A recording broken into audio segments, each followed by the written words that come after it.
सलात बार मोहम्मद व आले मोहम्मद। अस्सलाम वालेकुम दोस्तों जो नुस्खा आज मैं आप लोगों के लिए लेके आया हूँ वो है दांतों से मसूड़ों से खून आने के हवाले से। जिन लोगों के, जिन भाइयों के, जिन दोस्तों के मसूड़ों से खून वगैरह आता है उनके लिए ये नुस्खा बहुत मुफीद है।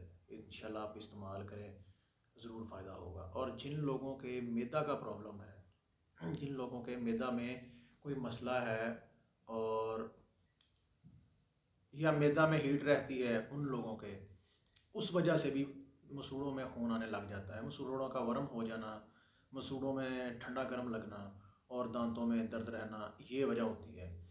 आप उसके लिए आपने जो मैदा का ठंडा शरबत है या कोई भी मेडिसिन है, देसी नुस्खा, वो आपने इस्तेमाल कर लेना है ताकि आपके जो मैदे की हीट वगैरह है वो बिल्कुल ठीक हो जाए। और दोस्तों आपने करना ये है कि जब मैदा आपका ठीक हो जाएगा उसके बाद आपने मसूड़ों के लिए कोई भी प्रॉपर नुस्खा जो है वो इस्तेमाल करना है। और जो भी भाई है उसको ये जो मसला हो चुका है उसका ये हाल नहीं हो रहा, ठीक है, परेशान आपने बिल्कुल नहीं होना और इजीली आप इसको इस्तेमाल कर सकते हैं और घर पे बना सकते हैं। सबसे बड़ी जो बात है वो आप इसकी ये आप घर पे बना सकते हैं इसे आराम से। उसके लिए आपको सिर्फ दो चीज़ों की ज़रूरत है और वो मैं दिखा देता हूँ आपको। एक आपको बेकिंग सोडा, खाने का सोडा जो होता है, मीठा सोडा जिसको बोलते हैं, वो चाहिए।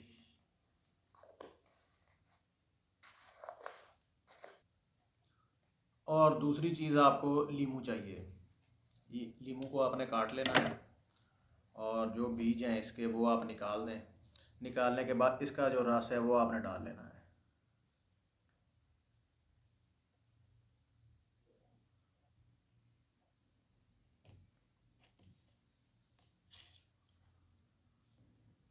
दोस्तों ये जो चीज़ है, ये इस तरह आपने रस जो है लीमू का ये इतना ही डालना है कि इससे पेस्ट बन जाए। ये जो आपका है ये इससे पेस्ट बन जाए ताकि आप ब्रश पे लगा के इसको कर सकें, या अगर आप हाथ से भी इसका इस्तेमाल करना चाहते हैं, उंगली से भी करना चाहते हैं तो आप करें, इसमें कोई ममानत नहीं है, ठीक है, सही है। अगर आप ब्रश से इसका इस्तेमाल करते हैं, आपने इस तरह लगा के इसको, ये जो पेस्ट देखें, ये देखें, ये इस तरह पेस्ट बनाना है आपने। ये कोशिश करें ज़्यादा इसमें अगर आप नींबू का रस डालेंगे तो पतला हो जाएगा, फिर वो ब्रश पे सही तरह लगेगा नहीं। ये आपने बिल्कुल इसको पेस्ट बनाना है।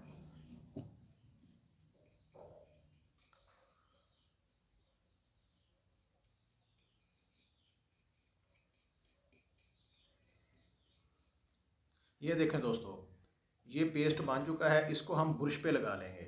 ये देखें ब्रश पे लग गया, अब आप ब्रश कर सकते हैं, ठीक है।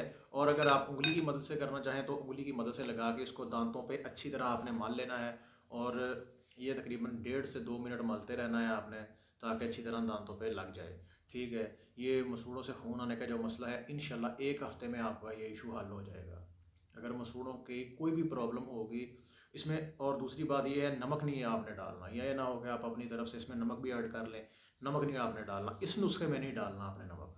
ये जो तरीका मैंने आपको बताया है, ठीक है। नमक वाला जो है वो अलग है, वो इससे पहले भी मैंने एक नुस्खा जो है अपलोड किया था, इसके बाद भी जो अपलोड करूँगा वो, उसमें अगर नमक होगा तो मैं आपको बता दूंगा, मगर इसमें आपने नमक नहीं डालना। इसमें सिर्फ आपने दो ही चीज़ें डालनी है, खाने का बेकिंग सोडा जो है वो और नींबू का रस, बस ये दो चीज़ें। पेस्ट बन जाए, आपने इसको अच्छी तरह दांतों में मल लेना है उंगली की मदद से या ब्रश की मदद से, ये कोई मसला नहीं है।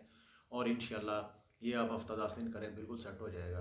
और खून आने का जो मसला है मसूड़ों का, ये बिल्कुल सेट हो जाएगा। दोबारा इंशाल्लाह आइंदा भी कभी भी नहीं आएगा मसूड़ों का जो है वर्म, ये वो था, दांतों का ठंडा गर्म वगैरह लगना, दांतों का दर्द होना, ये इंशाल्लाह मसला नहीं होगा। और दोस्तों ये मेरा चैनल है, आपने इसको सब्सक्राइब कर लेना है, लाइक कर देना है, वीडियो को शेयर कर देना है ताकि मेरी आने वाली हर वीडियो आप तक पहुँचती रहे।